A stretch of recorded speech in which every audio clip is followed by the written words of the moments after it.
Hey, welcome everyone. Welcome to our Beyond the Summit studios here in Chicago. We have a tremendous day here with thought leaders. So day one was exciting. There's a lot that was in store. For anyone that has missed it, everything is recorded.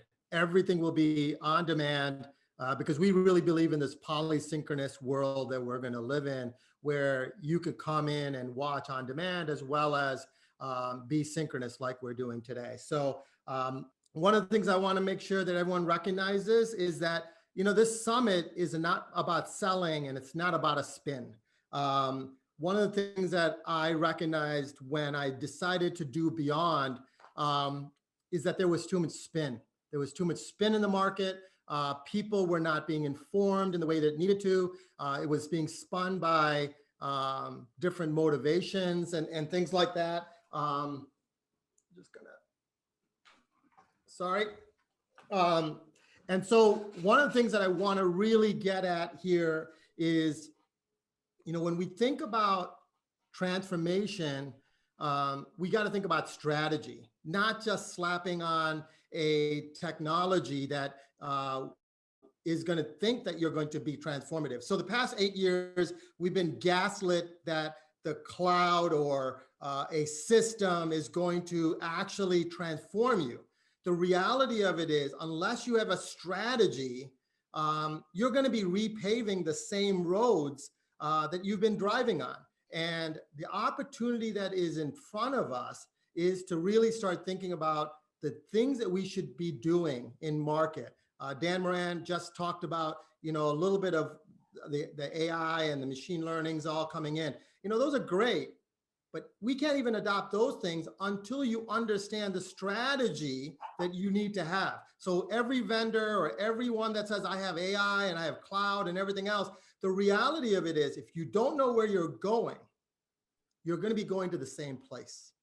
And the goal of today's summit is to bring thought leaders into your view to give you a perspective without selling a product, without selling a set of services. I ran a company for 20 years around services, and I recognized that's not what I should be doing. I got to be selling a vision. I got to be guiding people to the right direction.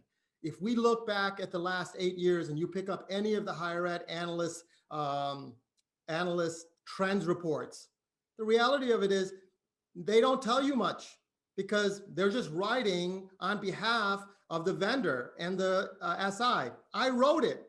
So the reality of it is you're not getting true value unless you actually listen to the strategies. That's what the higher ed analysts have to start doing. That's what we're going to be doing for you as we move forward.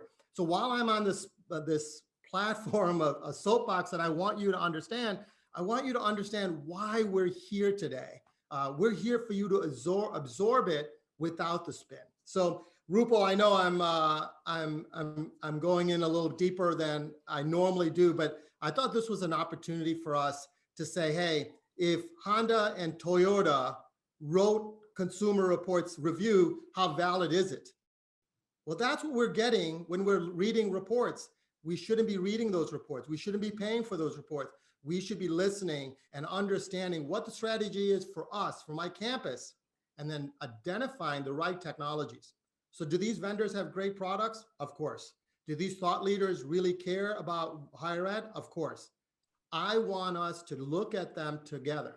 The other thing is we have to be a collective force. If you look at the summit, we brought the top vendors over, we brought the top SIs over, we brought specialists over, because I believe there isn't just a power of one. There is a huge collaboration that we have to do together. And that's what we're going to be driving as we move forward, is that we are collectively going to work together. I'm really proud that some of the thought leaders, while they're competitive with each other, were willing to do sessions together. And I'm really proud of that, and I'm very grateful for that.